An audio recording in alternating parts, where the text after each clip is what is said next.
Vous ne devez donc pas craindre de ne pas faire assez. Vous ne faites pas assez. Et pas seulement ça, vous ne ferez jamais assez. Jésus a fait assez.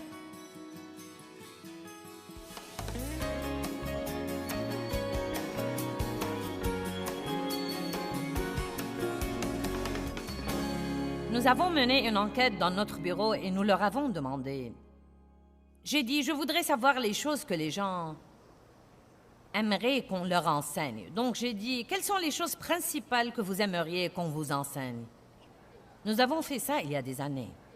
Et ce qui est très intéressant, non mais il y avait beaucoup de choses intéressantes, mais la seule chose qui a été la plus mentionnée était « Je veux savoir quand je fais assez ». Et j'ai trouvé que c'était vraiment intéressant. Quand est-ce que je prie assez? Quand est-ce que je lis assez de la Bible? Quand est-ce que je fais assez de bonnes œuvres? Quand est-ce que je fais assez? Je crains que je ne fasse pas assez. Quelqu'un éprouve ce sentiment et pense toujours, où avez-vous cette crainte vague? Où avez-vous ce petit diable assis sur vos épaules? Eh bien, que vas-tu faire? Que vas-tu faire? Que vas-tu faire? Que vas-tu faire? Que vas-tu faire? Que vas-tu faire? Et cela nous amène aux œuvres de la chair. Vous devez prier jusqu'à ce que vous finissiez. Ne priez pas d'après l'horloge. Ne laissez pas quelqu'un qui vient à votre église ou quelqu'un qui donne son témoignage à la télé comme quoi il prie 5 jours tous les matins et ensuite vous essayez de faire ça parce qu'il le fait. Vous serez ennuyé, malheureux et misérable. J'ai essayé ça une fois. J'ai annoncé à ma famille, je vais commencer à prier 4 heures tous les jours. Une personne qui intercède est venue à notre église et elle avait la puissance de Dieu sur elle. Et j'ai pensé, ouh, je veux être comme ça. Le seul problème est qu'elle était ointe pour faire ça et je ne l'étais pas. Eh bien, j'ai prié tout ce que je savais prier 2 ou 3 fois et j'ai regardé ma montre et 5 minutes s'étaient écoulées. Ouh! Seigneur, aie pitié! Je n'étais pas prêt de sortir de la chambre, donc j'ai fait un petit somme.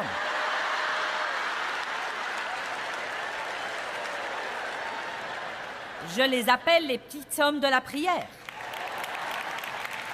Quand vous allez prier et que vous vous endormez, c'est ce que j'appelle un petit somme de prière. Ensuite, vous vous réveillez de temps en temps. Seigneur, je t'aime, merci Jésus. J'ai de petites sommes de prière tout le temps.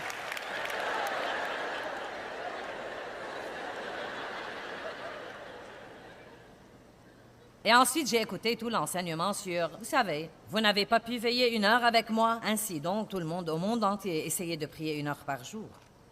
Et c'est incroyable, les choses que nous suggérons et que Dieu nous a oints pour faire. Et ensuite, nous disons aux autres que c'est ce qu'ils sont censés faire.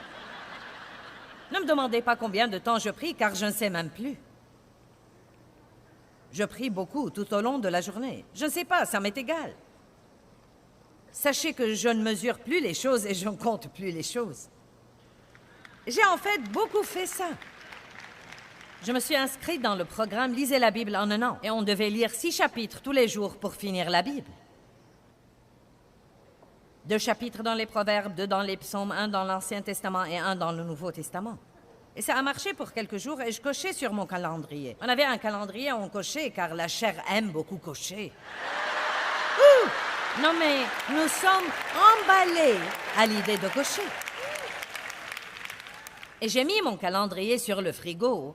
Et la raison pour laquelle je l'ai mis sur le frigo, et je vous dis la vérité. Je ne savais pas ces trucs à l'époque car je ne savais pas être honnête avec moi-même. Mais je l'ai mis là pour que tout le monde voie ce que je faisais.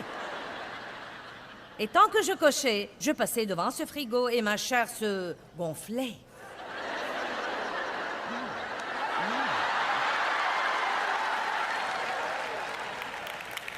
Non mais comment peut-on nous améliorer en priant 4 heures tous les jours et en lisant toute la Bible en 1 an? Ça a marché pour quelque temps quand j'ai commencé à avoir du retard et que j'avais environ 36 chapitres de retard et donc J'avais tous ces trous béants sur mon calendrier, et chaque fois que je passais devant ce calendrier stupide, il me condamnait.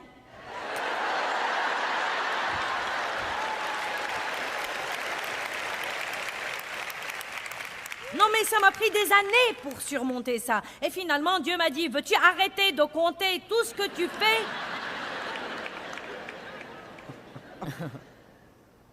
David a compté le peuple pour qu'il se sente bien et il a amené une malédiction dans le camp. Oh, je pourrais vaincre l'ennemi. Regardez tout le peuple que j'ai.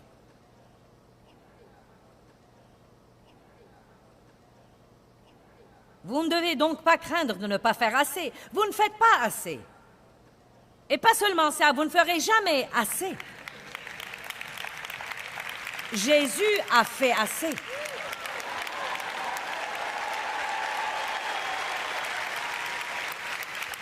Il a fait assez. Donc nous faisons ce que l'Esprit nous mène à faire. Nous faisons ce que nous sommes moins pour faire et nous ne nous comparons pas aux autres personnes parce que Dieu oint les différentes personnes de différentes façons. Allez maintenant. Mon temps avec Dieu est mon temps de prière le matin et c'est comme un petit déjeuner spirituel. Et je ne sais pas vous l'expliquer, mais je peux savoir quand je suis rassasiée. Parfois, je dois manger pendant 2 heures, parfois 30 minutes, parfois 45. Mais je peux savoir quand je suis rassasiée. Et quand je me sens rassasiée, je me sens satisfaite, je me sens prête pour la journée. Mais je ne sors pas de ma maison avant d'avoir mon petit déjeuner spirituel parce que je sais que sans lui, je ne peux rien faire. J'ai des faiblesses, j'ai besoin de sa force. Je suis imparfaite, donc j'ai besoin que le parfait travaille par moi à tout moment. Je ne dois pas compter tout ce que je fais, je crois que ça offense Dieu en réalité.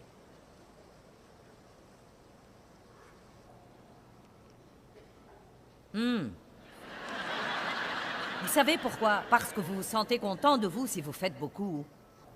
Et vous vous en voulez si vous ne le faites pas. Je ne dis pas que c'est mauvais d'avoir des buts. Vous savez, si vous vous fixez un but, je prierai 30 minutes tous les jours, c'est très bien. Mais ne priez pas dans la chair.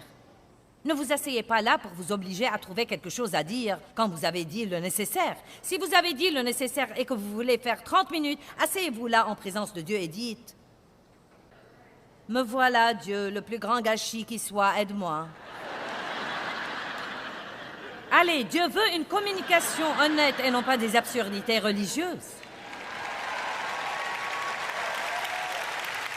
Jésus n'est pas mort pour que nous puissions tous avoir une religion. Il est mort pour que nous puissions avoir une relation intime, personnelle, amicale avec lui. Intimité. La vie est réelle, les problèmes sont réels. Amenez Jésus dans votre réalité, ne l'amenez pas seulement dans votre vie d'église. Alléluia. Eh bien, j'aime ça. Regardons Éphésiens 2, 8 et 9. C'est des versets que nous utilisons pour le salut, mais nous devons les appliquer à tous les aspects de notre vie. C'est par la grâce gratuite, la miséricorde imméritée de Dieu que vous êtes sauvés. Délivrés du jugement et devenus participants du salut de Christ par le moyen de votre foi. Et ce salut ne vient pas de vous, ce n'est pas votre ouvrage, il n'est pas le fruit de vos efforts, mais c'est le don de Dieu. Ce n'est point par les œuvres, en satisfaisant aux exigences de la loi, afin que personne ne se glorifie. Ce n'est pas le résultat de ce que peut faire quelqu'un, afin que personne ne s'en vante ou prenne la gloire à lui. Nous devons vivre comme ça. Numéro 5, la crainte d'être exploité. Ouh! Je fais toujours un peu face à ça. Dieu nous dit d'être humble et doux, mais nous craignons que si nous prenons cette attitude, les gens vont nous marcher sur les pieds. Nous craignons qu'ils ne profitent de nous. 1 Pierre 5, 6 dit « Humiliez-vous donc sous la main puissante de Dieu afin qu'il vous élève au moment fixé. » L'humilité n'est pas une faiblesse, mais une force maîtrisée. J'avais toujours cette attitude. Vous n'allez pas me parler comme ça, vous n'allez pas me traiter comme ça. Je ne savais pas espérer en Dieu pour me rendre justice. Je voulais me rendre justice moi-même parce que j'ai été maltraitée dans ma vie et je me suis promise que personne n'allait jamais plus me bousculer. Quand vous faites ce genre de vœux intérieurs, vous aurez parfois des moments difficiles dans les relations. Faites attention à ce genre de pensée. J'ai peur des gens. On ne peut faire confiance à personne. Ce n'est pas du tout vrai. Mais je vais vous dire ceci. Vous ne devez pas craindre que les gens ne profitent de vous. Certains le feront. Vous ne devez pas craindre ça. Quelqu'un essaiera de temps en temps, mais Dieu vous rendra justice et il s'occupera de ceux qui essayent de profiter de vous. Dieu s'en occupera. Vous ne pouvez pas vous isoler et refuser d'avoir une liaison avec quelqu'un de peur qu'il ne vous fasse du mal. L'amour fait du mal. Vous ne pouvez pas aimer et ne jamais souffrir.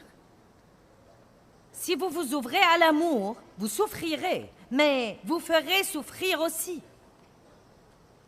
Bonjour. Merci pour votre encouragement. 2 Timothée 4, 14. Je veux que vous remettiez les choses à Dieu ce soir. Juste, remettez-les à Dieu. Alexandre le forgeron m'a fait beaucoup de mal, dit l'apôtre Paul. Le Seigneur lui rendra selon ses œuvres. Mince, alors j'aime cette attitude. Mon sang, ce type a vraiment profité de moi et m'a maltraité. Vous savez, Dieu a parlé à mon mari il y a des années et lui a dit quelque chose qui nous a aidés dans beaucoup de situations. Il lui a dit, personne ne peut te voler si tu as ta confiance en moi. Car quoi qu'on prenne de toi, si tu es une personne d'intégrité, quoi qu'on prenne de toi, si je dois l'acheminer par 1000 personnes, je le leur enlèverai et je te le rendrai. Et donc, Dave et moi, ne nous fâchons même plus. Vous savez, si nous faisons faire une réparation et qu'ils ne font pas le travail comme il faut et qu'ils ne reviennent pas pour le réparer, non mais nous faisons notre possible pour essayer de les amener à prendre leurs responsabilités et le réparer. Mais s'ils refusent, nous disons, eh bien, nous n'allons pas nous fâcher. Remettons-le à Dieu. Ils ne peuvent pas nous voler. Nous nous fions à Dieu pour nous rendre justice. Je veux vous encourager à commencer à faire ça. Les gens ne peuvent pas vous voler si vous prenez cette attitude. Vous pouvez dire, Dieu, ils ne peuvent pas me voler parce que tu vas le leur enlever et me le rendre d'une façon ou d'une autre. Tu me rendras justice. Tu me le rendras. Sinon, vous serez fâchés tout le temps parce que les gens ne vous traitent pas comme il faut. Les gens ne vont pas toujours nous traiter comme il faut, surtout dans l'état des choses dans le monde aujourd'hui. Il y a en ce moment plus de gens qui ne tiennent pas parole que des gens qui tiennent. Et c'est difficile, et ça tient de la gageure. Et j'ai vu des gens faire des choses que je n'aurais jamais cru qu'ils les feraient. Et croyez-moi, ça m'a vraiment laissé comme... Et la première chose qui vous vient à l'esprit et à mon esprit aussi, c'est fini, je ne ferai plus confiance à personne désormais. Et la deuxième chose que je dis est, c'est faux, je ne vais pas faire ça. Je ne vais pas faire ça parce que ce n'est pas juste de généraliser. Il y a des gens honnêtes, il y a des gens formidables, des gens merveilleux qui tiennent vraiment parole et à qui l'on peut faire confiance. Ne laissez pas le diable vous mentir et vous faire craindre que tout le monde va profiter de vous.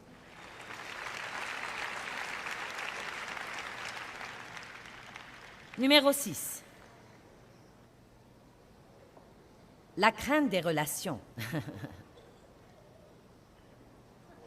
Vous savez, les relations avec les gens sont souvent compliquées. Et même décevantes. Les relations avec eux impliquent un travail. Cela veut dire résoudre les problèmes qui surviennent à cause de nos différences et de nos défauts. Et parfois, ce travail devient tellement grand que nous préférerions ne pas y toucher. Merci, je le ferai moi-même.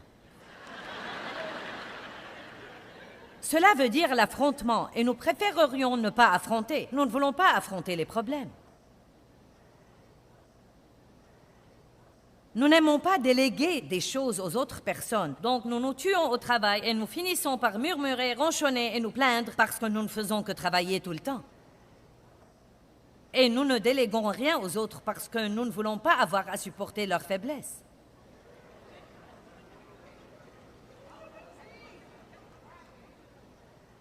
Peut-être qu'ils ne le feront pas comme nous. car nous sommes les seuls qui savent faire quoi que ce soit comme il faut. Eh bien, je vais vous dire quelque chose. J'ai failli mourir il y a environ 6 ans. De tout le travail que j'avais fait en essayant de bâtir ce ministère et de faire ce que je sentais que Dieu m'appelait à faire. Et c'était plus facile dans les années précédentes. Mais nous arrivons à un point de saturation. Et j'ai commencé à sentir que je ne pouvais plus faire ceci désormais. Non, mais je n'ai fait que travailler. Non, mais j'ai écrit 90 livres. Je n'ai pas fait ça à loisir. Amen. Et je ne le regrette pas. Je veux laisser au corps de Christ un héritage de 100 livres. C'est mon but. Je veux les lui laisser. Je veux que les gens lisent mes livres longtemps après que Jésus me prenne au ciel. Car la plupart des livres qui ont influé sur ma vie sont des livres qui ont été écrits au XVIe et XVIIe siècle. Donc, quand quelque chose est mis par écrit, il est là pour toujours. Évidemment, vous pouvez voir de la taille du ministère et des grandes choses que Dieu nous laisse faire, que ça a pris un travail fou. Et je me rappelle avoir dit à mon mari il y a quelques années, j'ai dit, tu sais quoi? Je ne vais plus travailler aussi dur désormais. Je ne peux plus le faire. Si nous devons réduire les effectifs de ce ministère et le rendre plus petit, je ne vais pas faire ça.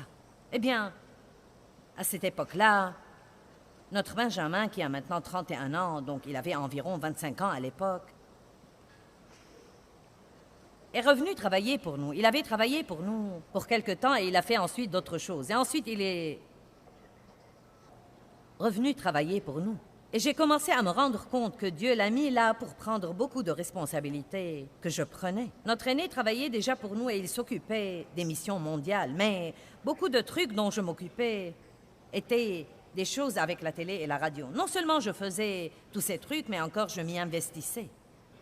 Et donc, j'ai finalement compris que si jamais je voulais avoir le moindre repos ou la moindre joie ou la moindre paix, que je ne pouvais plus faire tout ça désormais. Je ne pouvais plus faire tout ça désormais. Et je suis sûre que certains ont dit ça. Eh bien, je ne peux plus faire tout ça désormais.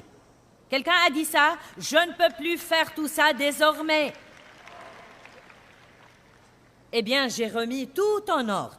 Deb et moi ne travaillons presque plus dans la direction du bureau. Non, mais nous savons ce qui se passe. Nous participons quand il le faut. Nous contrôlons les choses. Mais je m'adonne maintenant à ce que je suis en fait appelée à faire. Je peux faire beaucoup d'autres choses, mais je ne suis pas appelée à faire ces choses. Et ce n'est pas parce qu'on sait faire quelque chose qu'on est censé le faire. Et écoutez-moi, ce n'est pas parce qu'on l'a fait pour un certain nombre d'années qu'on est censé toujours le faire. Il y a des saisons dans nos vies. Et on est censé remettre les choses à la génération d'après. Eh bien, tout ce qu'on fait n'est pas vraiment ce que je ferais moi-même. Je vois les pochettes de certains de nos albums CD parfois et je pense, eh bien, je n'aime pas ça. Mais vous savez quoi? Ce n'est pas assez important pour que je reprenne le travail. Et il y a des choses comme ça qui arrivent. Vous savez, ça et là. À dire vrai, je n'y prête même pas autant d'attention désormais parce que le résultat final est merveilleux. Dieu nous bénit, le ministère grandit, on aide les gens partout dans le monde et je ne dois pas tout aimer. Et vous de même, vous ne devez pas tout aimer.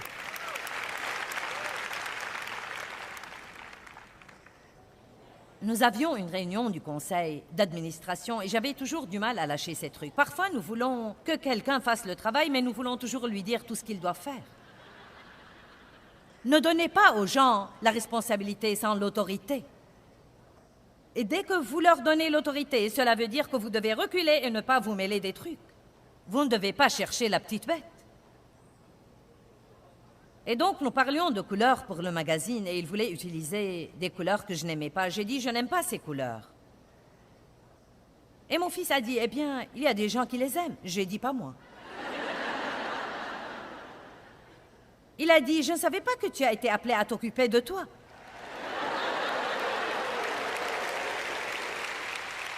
Wow!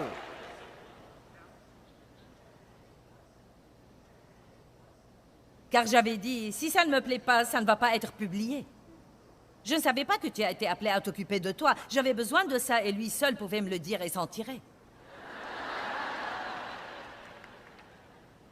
Et il avait absolument raison. Je ne devais pas tout aimer. Tout le monde n'est pas comme vous. Tout le monde ne fera pas tout comme vous, mais vous pouvez soit devenir fou, soit demander de l'aide. Allez maintenant, je prêche mieux que vous ne réagissez.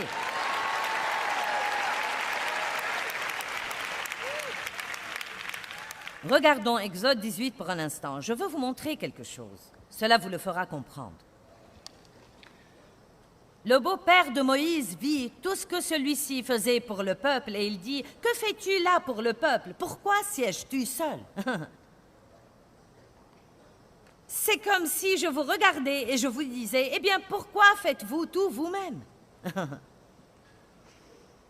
Pourquoi siégez-vous seul? Mettons le verset sur l'écran. Tandis que tout le peuple est debout devant toi, du matin au soir. Moïse dit à son beau-père, c'est que le peuple vient à moi pour consulter Dieu. Mais bien sûr, tout le monde veut que je fasse tout. Tout le monde veut me parler au téléphone, tout le monde veut que je fasse ceci, tout le monde veut que je fasse cela. Eh bien, je ne peux pas et je ne fais pas. Et tout le monde dans votre famille, tous vos amis, les gens qui comptent sur vous, peut-être qu'ils sont habitués à ce que vous fassiez tout et disent « J'ai besoin que tu fasses ça, personne ne le fait comme toi. » Faites attention, regardez Moïse. S'ils ont une affaire, ils viennent à moi. Je règle le litige qu'ils ont entre eux et je fais connaître les décrets de Dieu et ses lois.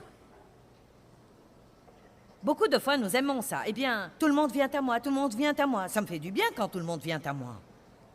Le beau-père de Moïse lui dit, ta façon de faire n'est pas bonne. Regardons la chose suivante. Tu vas sûrement t'épuiser, ainsi que ce peuple qui est avec toi.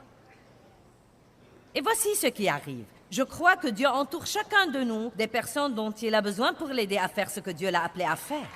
Je crois ça.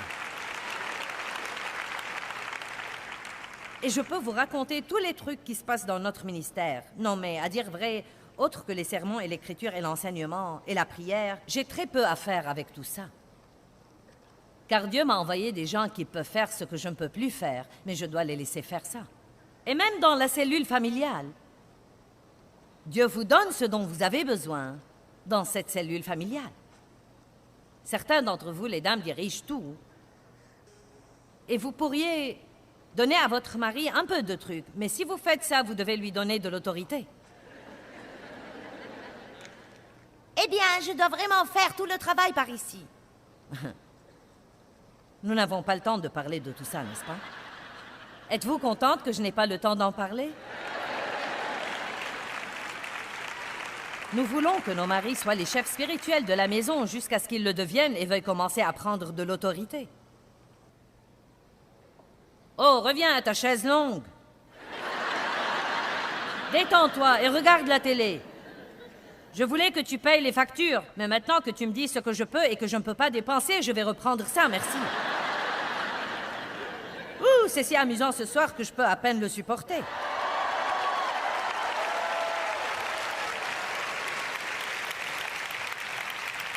Amen.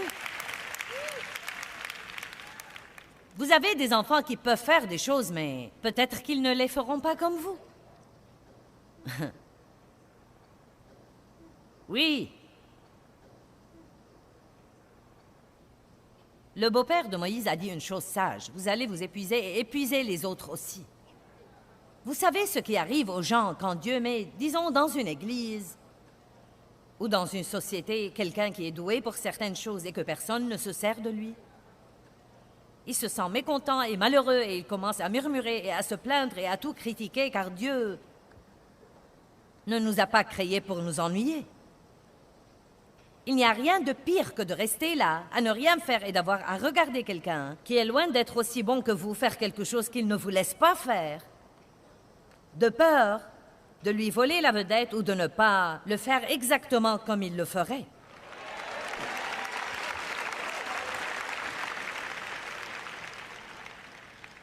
Vous ne devez pas craindre de vous faire du mal si vous vous impliquez. Ça arrivera. Vous n'avez pas beaucoup aimé ça. Mais vous survivrez. Et vous grandirez, et vous apprendrez, et vous vous rétablirez, et vous aurez de l'aide. Eh bien, la crainte ne doit absolument pas gouverner votre vie. Vous pensez y faire face, la vaincre et trouver la liberté en Christ pour faire ce que Dieu vous a appelé à faire. Vous pouvez faire les choses même si vous devez les faire en ayant peur.